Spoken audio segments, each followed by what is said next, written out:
Begini gejalanya, ketika Anda menghubungi istrimu, kamu tidak melihat istrimu, tapi kamu membayangkan wajah wanita lain. Itulah sebenarnya perzinaan yang murakkab dalam bahasa. Kalau Anda berzina secara langsung itu masih bisa ditaubati, tapi kalau Anda itu berzinanya itu adalah hakiki dalam arti berzina plus munafik, apa artinya? Anda tidak melihat wajah istrimu alias tidak menghadapi istrimu secara totalitas, tapi Anda mematikan lampu, lalu menghubungi istrimu seolah-olah dia adalah artis A, seolah-olah dia adalah artis B, seolah-olah dia adalah perempuan A, perempuan selain istrimu. Itulah maksiat yang sangat menurut Ibnu Arabi tidak bisa diampuni kecuali Anda benar-benar meninggalkannya, menyadarinya dan lain sebagainya.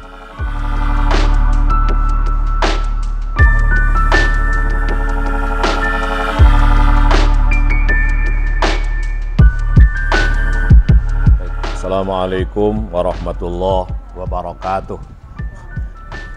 Bismillah, alhamdulillah, wassalatu wassalamu ala man la nabiyya ba'dah, sayyidina wa maulana Muhammad ibn Abdillah wa ala alihi wa ashabihi wa asba'ihi wa man tabi'ahu dahu ila yaumil qiyamah.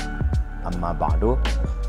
Para pemirsa channel YouTube Yaimim Official, ngaji filsafat, tasawuf dan thariqah yang selalu setia, yang saya hormati.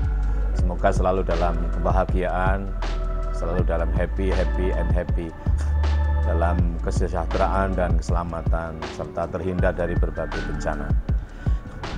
Dengan saya take video tentang bidadari kemarin itu banyak yang menjabri kepada saya.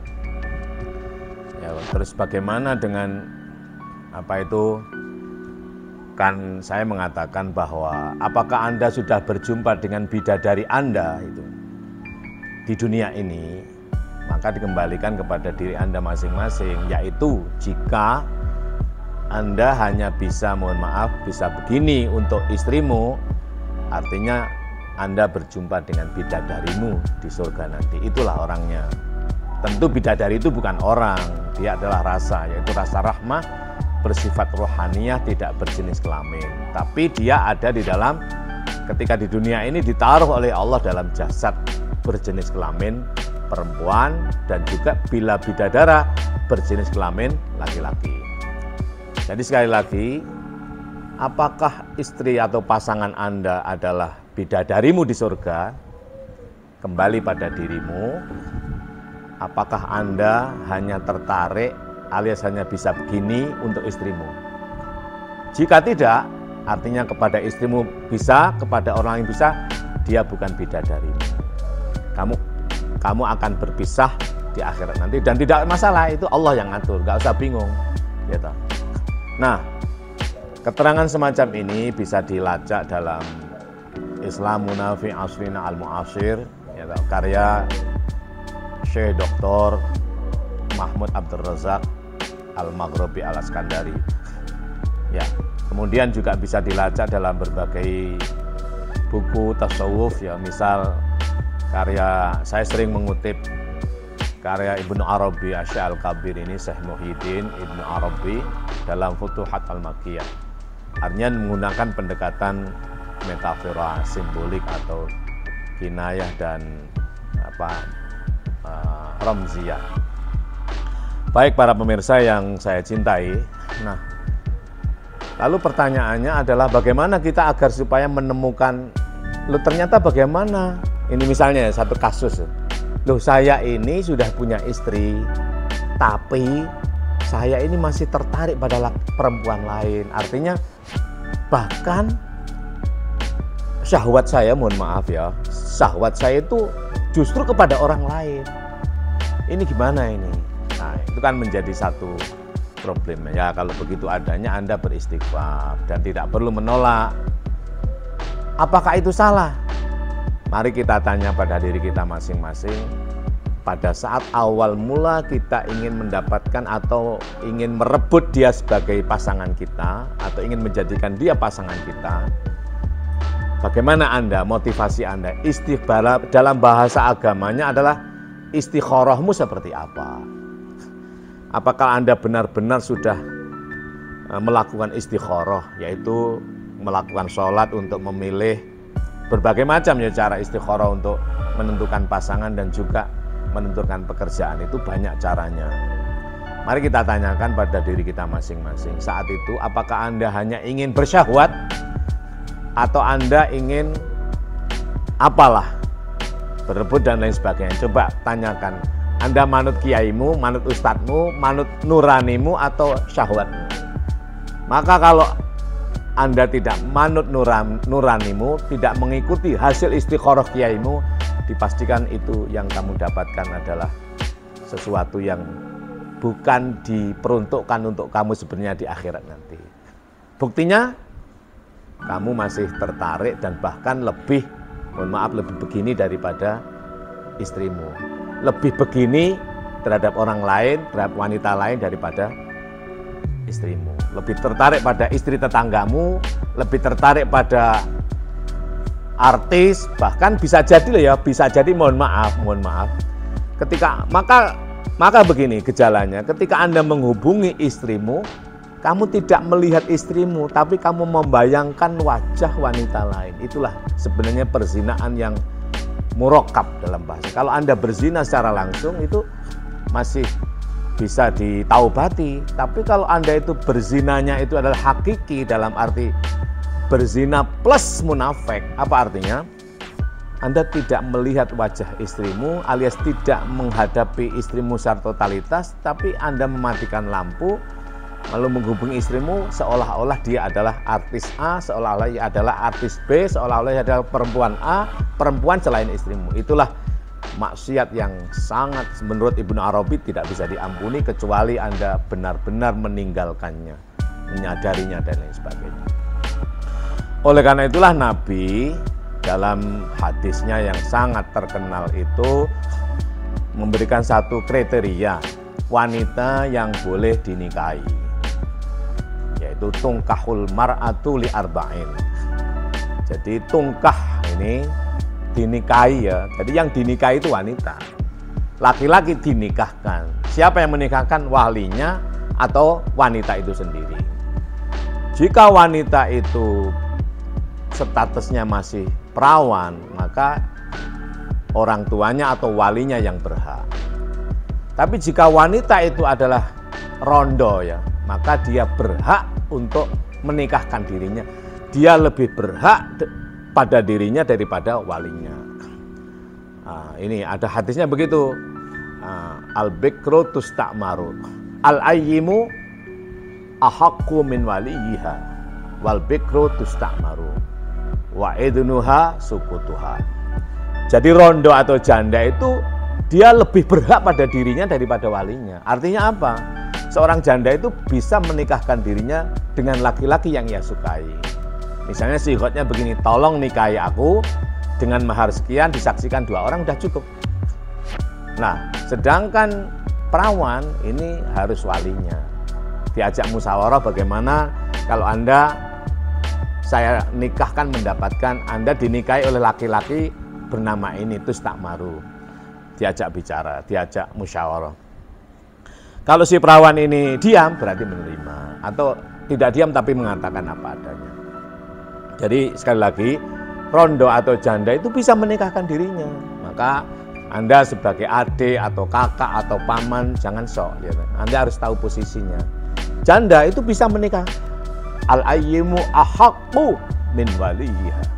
Janda itu lebih berhak daripada walinya.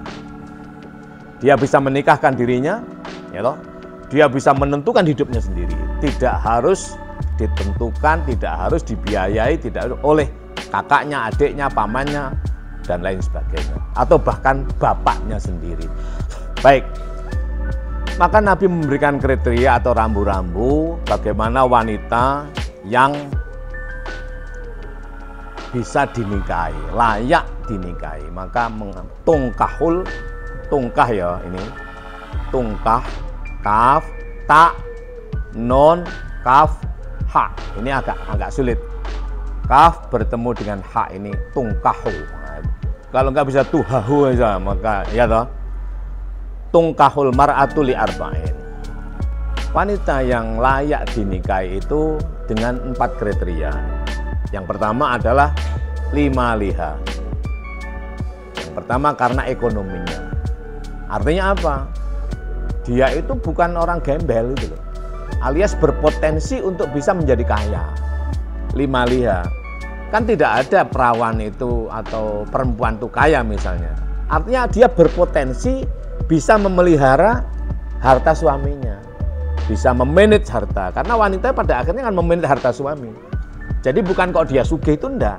Tapi punya potensi untuk bisa kaya bersama suaminya. Apa itu? Enggak boros misalnya. Terus apa? Boros itu gini, harus dimengerti ya. Dia bisa hidup sederhana dalam kemewahan. Dia bisa hidup sederhana dalam bergelimang harta. Tidak harus mahal, nggak apa-apa, tapi jangan boros. Artinya apa? Untuk kebutuhan yang mesti untuk dirinya dan suaminya dan keluarganya jangan pelit. Tapi untuk kebutuhan yang untuk sesuatu yang tidak ada gunanya harus pelit. Ya lah. Maka 5 liha. Yang pertama adalah perempuan yang berpotensi memperkaya suami secara ekonomi. Itu ada tanda-tandanya, ada kriterianya. Wong wedok sampai orang Jawa pun, wong wedok yang bisa dinikahin, dadekno melarat dan menyusahkan suami itu ada tanda-tandanya ya toh. Ya toh. Nah, sedangkan perempuan yang punya potensi untuk kaya raya itu 5 liha itu bisa, ya toh. Dilihat modelnya ini, modelnya ini. Itu Al-Imam Asy-Syafi'i memberikan satu kriteria, gejala bahwa wong wedok iku kaya raya, berpotensi kaya raya itu Al-Imam Asy-Syafi'i memberikan kriteria itu 2 telapak tangannya itu mengandung berbagai rahasia ya. Makanya untuk melamar atau menkhidbah seorang wanita depno ngalor kan, pepet dong. Depno ke rumah.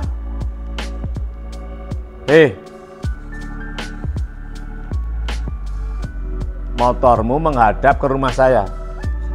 Hadap sana. Mepet pagar. Menghadap ke sana. Dulu belum. Ya. Maka Al-Imam Asy-Syafi'i laki-laki mengkhidbah seorang wanita sebagai calon istri itu cukup melihat kedua telapak tangan. Kenapa? Dalam kedua telapak tangan itu terbaca berbagai potensi. Potensi maliha, berpotensi untuk bisa menjadi kaya. Yang kedua, tungkahul mar'atu li arba'in kan, 5 liha, wali jamaliha. Yang kedua adalah karena kecantikannya. Tentu wanita kalau nggak cantik, carilah yang cantik. Kenapa? Karena cantik ini nanti aku ini loh, makanya cantik. Tentu tidak hanya cantik, semua wanita, semua perempuan saya kira cantik. Hanya ada cantik yang memang tidak membawa fitnah. Apa itu? Cantiknya itu memang apa ya? Nanti seorang laki-laki tahu. Ada perempuan tuh yang cantiknya itu saking nggak paham cantik, di rumah barang pakai jilbab. Padahal cantiknya seorang istri itu di rumah itu harus di luar rumah kudu glamor. Bawa tas yang mahal, pakai baju yang paling bagus, gitu. Macak sing menarik. Untuk apa? Agar suaminya menjadi terhormat. Karena kehormatan suami itu terletak pada istri. Nek wong wedok iku ning jaba iku compang-camping, sing elek suamine. Tapi itu di rumah jangan dipakai. Jangan ngalor ngidul di rumah, di dalam kamar gawa tas, pakai jangan. Justru di rumah pakai baju seksi. Istilah saya, jangan sampai suamimu lebih menyukai WTS daripada dirimu. Maka jadilah WTS di rumah sendiri, tapi di luar rumah menjadi seorang istri yang elegan. Li jamaliha. Terus yang ketiga adalah wali hasabiha au nasabiha, karena keturunannya. Anak orang baik-baik. Anak yang tidak jelas keturunannya, ya jangan dong. Dia anak siapa, kakek siapa, dari marga apa, itu menjadi pertimbangan. Dan yang terakhir yang adalah lidiniha. Karena din artinya kebersediaan seorang wanita ini berpotensi untuk bisa menerima siapa dan apa saja tanpa membeda. Itulah din. Bukan agama loh ya. Karena din diartikan menjadi agama. yaitu kebersediaan atau berpotensi seorang wanita itu bersedia menerima apa siapa tanpa membeda. Inilah lidiniha. Kemudian fadfar bidzatiddin, pegang wanita terhadap dinnya ini. Apa? Berpotensi dia itu untuk bisa menerima apa dan siapa tanpa membedakan, tidak sektarian, tidak cemburuan. Ya, apalagi lah gitu loh. Nah, ini yang kamu pegang. Apa? Nah. Ya akhlak itu kan sesudah diekspresikan, ini baru anu. Jadi dari sini loh sebenarnya Asy-Syafi'i itu, maka rahasia kedua telapak tangan ini mengandung makna itu. Garis-garis tangan ini mengandung potensi seorang wanita itu berpotensi untuk memperkaya suami, limaliha. Yang kedua bisa memuaskan suami, yaitu lijamaliha. Yang ketiga adalah dia ini adalah akan mampu menurunkan keturunan yang hebat-hebat, lihasabiha au nasabiha. Dan yang keempat, dia itu berpotensi untuk menerima apa siapa tanpa membeda, apapun siapapun dari manapun. Ini potensi namanya din. Nah yang keempat inilah yang harus dipegang. Fadfar bidzatiddin, taribat yadaka. Peganglah wanita terutama yang memiliki potensi untuk tidak sektarian, tidak cemburuan, ya toh. Tapi bisa menerima teman suami secara baik, elegan di depan teman suami, tidak memalukan dan lain sebagainya.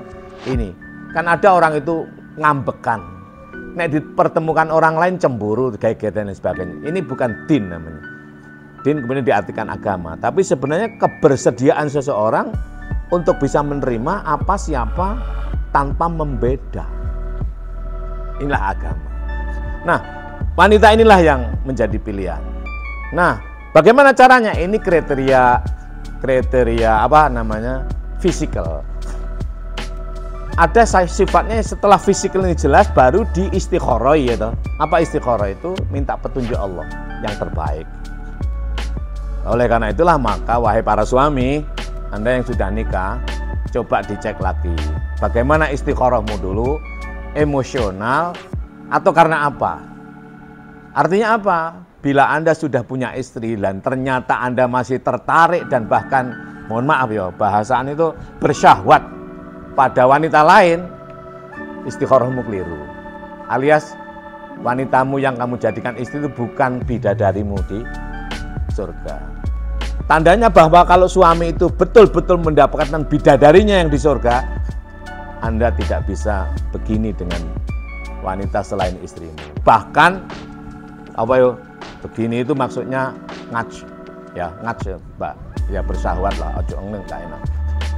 Ya, jadi apa tadi? Wis ngerti lah pokoknya. Kalau Anda justru tertarik pada wanita selain istrimu, bahkan lebih bersyahwat pada selain istrimu, jelas istrimu adalah hasil istikharahmu yang kurang tepat. Tapi hendaknya Anda ini jangan kemudian ditalak. Anda harus beristighfar agar supaya Anda dipertemukan di surga Allah nanti bersama dengan bidadari yang bukan istrimu di dunia. Oleh karena itulah maka wahai para pemuda dan juga orang tua, hati-hati dalam memilih jodoh, menentukan pasanganmu. Nah, siapa yang maka di samping ada kriteria 4 tadi, yaitu limaliha, berpotensi untuk memperkaya suami, lijamaliha, berpotensi untuk memperbesar syahwat suami, lijamaliha kan, lalu linasabiha au hasabiha, berpotensi untuk memberikan keturunan yang hebat-hebat, dan walidiniha, punya potensi untuk bisa menerima apa siapa tanpa membeda. Dan inilah yang harus dipegang, yang keempat ini, diniha, maka taribat siadaka, kamu akan menjadi orang yang paling beruntung di dunia, selamat, bahagia. Di samping kriteria ini ada jalan, yaitu istikharah. Apa istikharah itu? Minta petunjuk Allah. Ini tak lihat potensi maliyahnya bagus, potensi kecantikannya bagus, potensi untuk menurunkan keturunan bagus, potensi untuk bisa menerima apa dan siapa tanpa beda bagus. Belum cukup ini, tanyakan kepada Allah melalui istikharah. Biasanya kalau seseorang itu istikharah kan subjektif, karena sudah ya Allah, bila si mutmainnah ini baik untuk saya, dekatkan.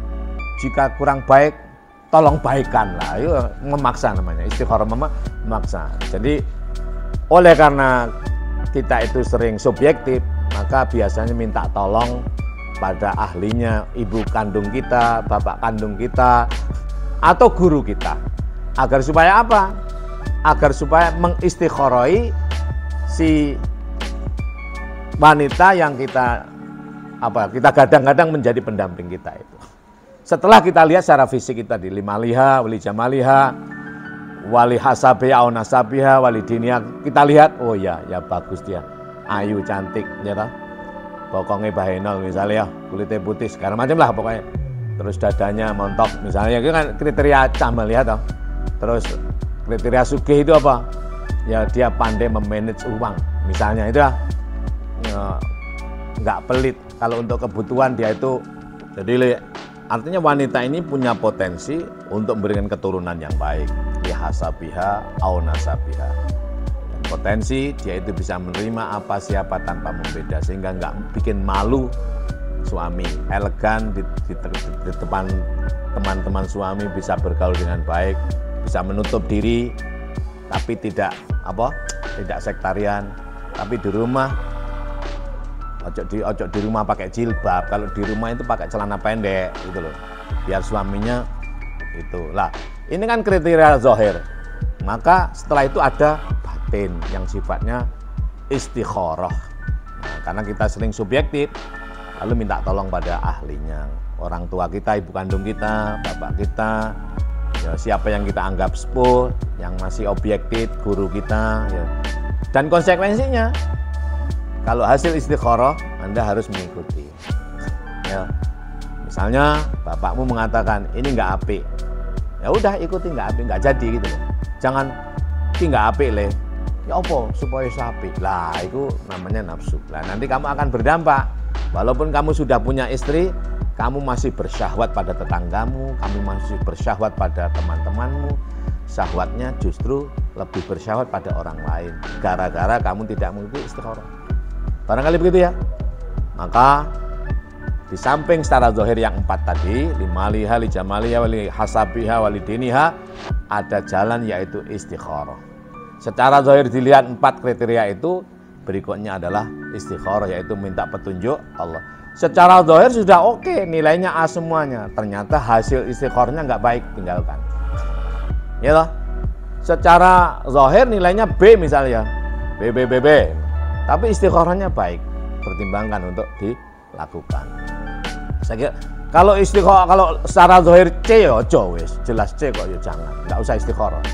Kalau zahirnya maliyahnya C, terus jamaliyahnya D, terus nasabiyahnya atau hasabiyahnya E misalnya, diniyahnya misalnya F, ya ora usah istikharah, nggak usah. Goblok banget toh, wong ora ayu kok mbok pilih. Iki bocah iki ora ayu blas tapi tak istikharah lah, goblok kowe ora usah.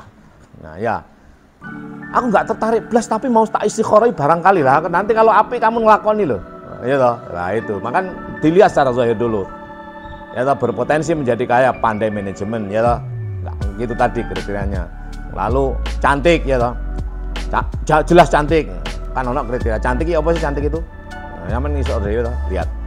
Terus berpotensi memberikan keturunan. Baik. Terus berpotensi din. 4 ini baik, baru istikharah.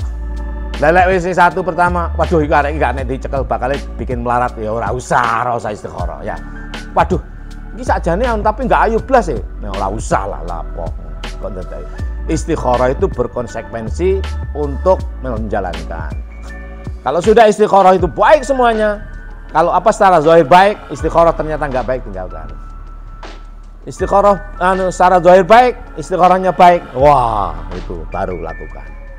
Kalau itu yang kamu dapatkan benar-benar dilakukan, percaya dan yakinlah Anda hanya bisa iu sama istrimu doang. Lek dikasih selain istrimu, Anda dijamin akan duklek, nggak bisa apa-apa. Ya begitu. Kalau Anda kepada orang lain justru tungteng, kepada istrimu rodo etek-etek, berarti kamu dipertemukan oleh Allah bukan bidadarimu. Ya istighfarlah supaya nanti istighfar.